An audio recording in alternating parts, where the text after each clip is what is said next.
Hello everyone, I am Nivedita Jana from Ambika Prasad Research Foundation. Welcome to all of you to our channel Biodiversity and Conservation.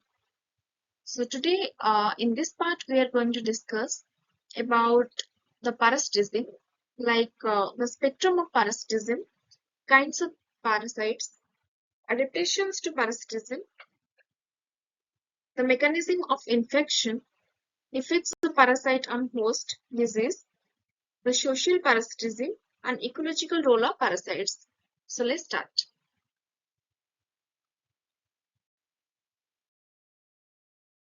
So what is the spectrum of parasitism? Parasites are an extremely varied group. An important feature to note about parasites is that they are not equally parasitic. Parasitism is hence seen as a spectrum. It includes organisms at one of the spectrum that spend most or all of their lives as independent, free-living creatures, seeking a host only to feed. This includes the flies such as mosquitoes, which are the least parasitic and visit their host only to feed. The other end of the spectrum includes parasites that spend their entire lives in or on a host and cannot survive at any stage of their life cycles without a host. The dog heartworm is entirely parasitic with all stages of the life cycle occurring either in the definitive host or in the mosquito intermediate host. Between these two extremes, we see a whole host of parasitic configurations with differing degrees of host dependency. Like fleas are slightly more parasitic in that they feed and often lay eggs on the host.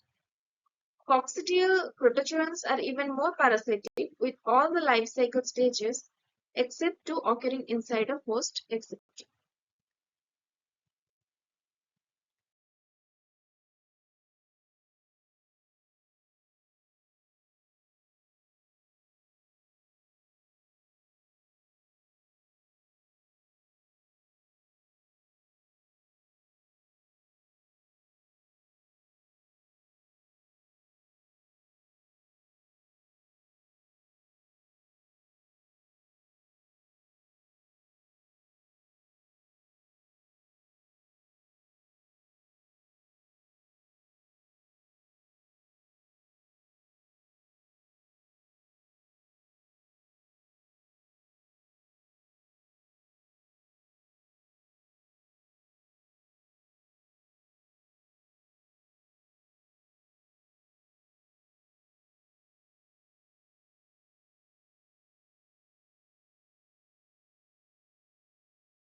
Then coming to the kinds of parasites, there are different types of parasites like ectoparasites and endoparasites, microparasites and macroparasites, obligatory parasites and facultative parasites, permanent, temporary, and periodic parasites, larval and adult parasites, intraspecific parasites, mesoparasite, hyperparasites, brood parasites, and parasitoids.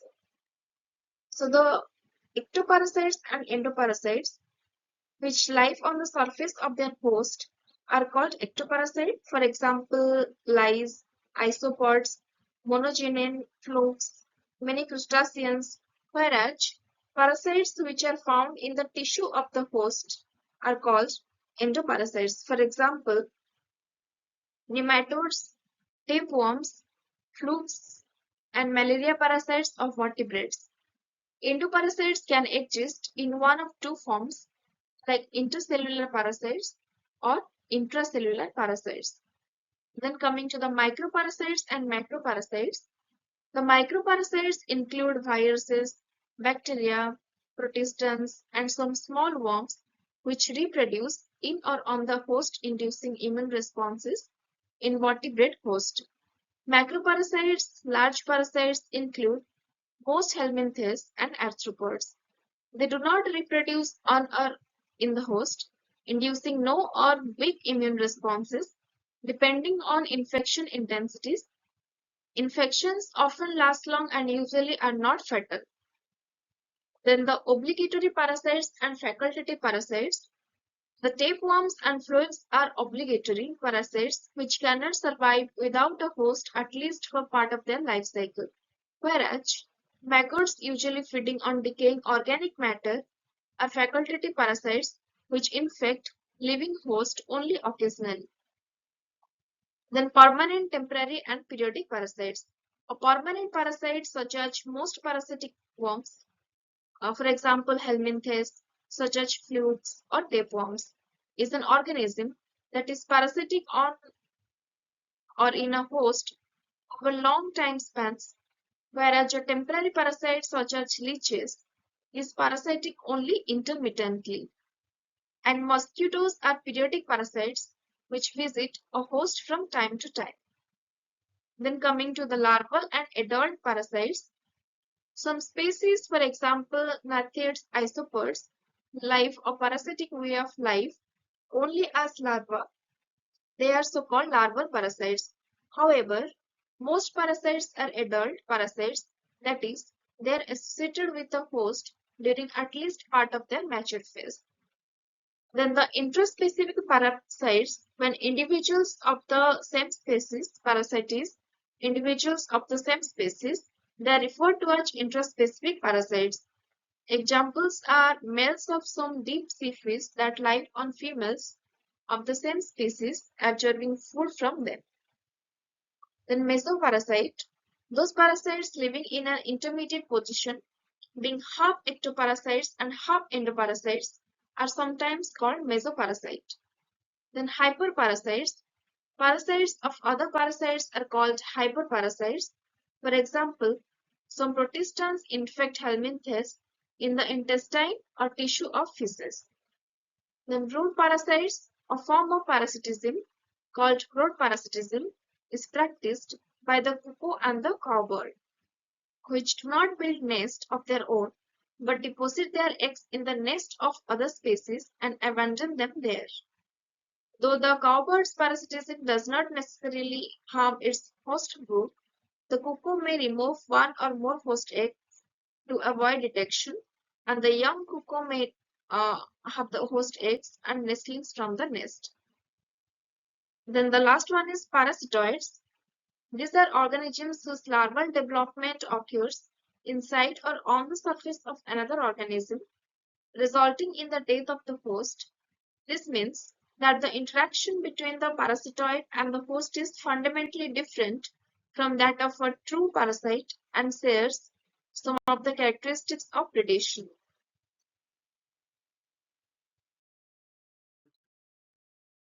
Then adaptations to parasitism. The general adaptation. Many parasites exhibit some features that can be considered as general adaptations to a parasitic way of life. These include many parasites have undergone a process referred to as sacchariniization, that is, a reduction in the complexity, particularly of sensory organs and the nervous system.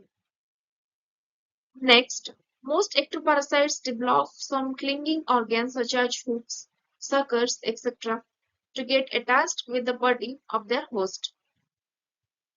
Then they also develop special piercing and sucking organs to suck the blood of animals or sap of plants. And certain blood-sucking ectoparasites such as leeches, blood-sucking mosquitoes, etc., contain certain anticoagulant enzymes in their salivary secretions. Most endoparasites exhibit anaerobic respiration. The special adaptations, like each parasite species must have special adaptations that guarantee infection of the host and survival in it. For example, a malaria parasite of a bird cannot survive in humans. The human pinworm, Enterobius formicularis, can survive only in humans. In other words, each of these species possesses characteristics enabling it to complete its life cycle using this particular host.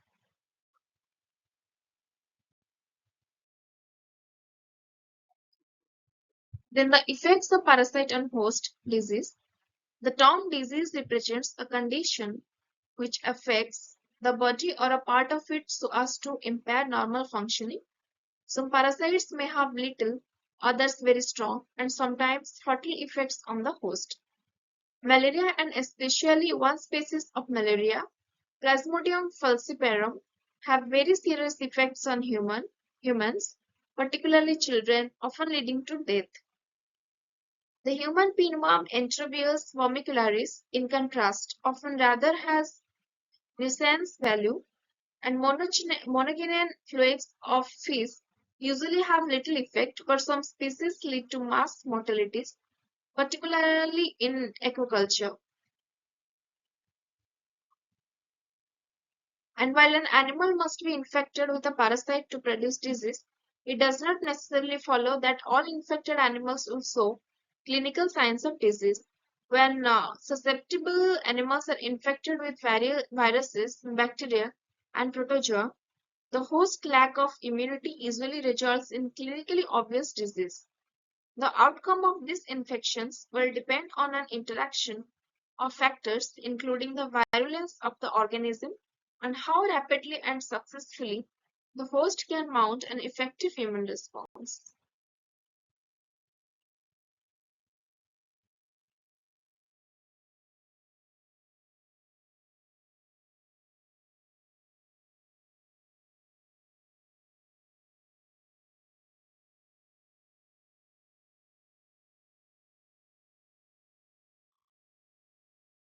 Social parasitism, it describes the exploitation of one species by the other for various advantages. Social parasites do not directly feed on the tissue of their host. Like true parasites, instead, they gain benefit from their host by convincing the host to provide food or other benefits. A good example of a social parasite occurs when there are generalized non-specific mutualisms between classes of organisms. For example, in ants, a form of social parasitism is initiated by young queens following their insemination in a mating flight.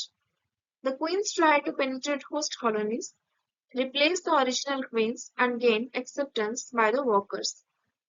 The parasitic queens then lay eggs that develop with the care of the host colony workers into a worker force of their own offspring.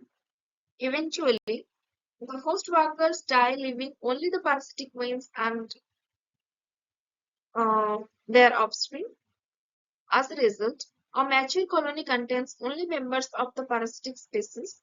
Another type of social parasitism is the parasitism.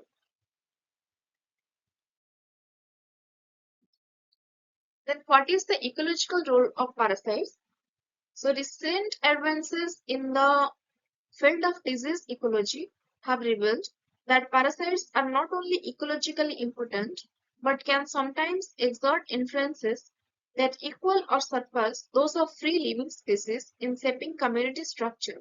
In fact, parasitism is more common than traditional predation as the consumer lifestyle and arguably represents the most widespread life history strategy in nature.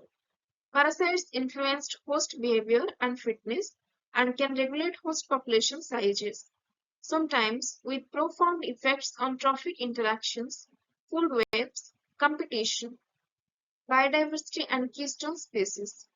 These interactions suggest that parasites are integral components in shaping community and ecosystem structure.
Thank you.